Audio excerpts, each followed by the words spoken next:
Tuloy ang pakikipagdaupang palad ng serbisyong Tampiltano at baserbisyo sa mga residente ng probinsya. Ang mga supporters naman ng grupo mula sa bayan ng Sultan Mastura ang kinamusta sa patuloy na meet and greet ng serbisyong Tampiltano at baserbisyo. Ang detalye sa report. Isang masayang pagkikita, kamustahan at pagtitipon para kay Maguindanao del Norte gubernatorial candidate Datu Teng Manguda Datu at Vice Gubernatorial candidate Bay Aini Sinswat ang patuloy na meet and greet, kung saan ang mga residente naman ng Sultan Mastura Municipality ang kanilang nakaharap at nakadaupang palad araw ng Miyerkules, April 23, 2025.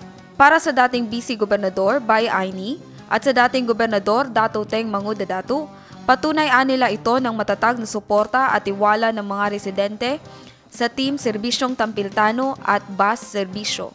Pinangunahan ang pagtitipon ng dalawang opisyal kasama ang aspiring Mayor Bay Labi Kalutiag, aspiring Vice Mayor Bong Pangal at ang buong slate ng mga aspiring councilors. Janeza Garcia, iMinds, Philippines.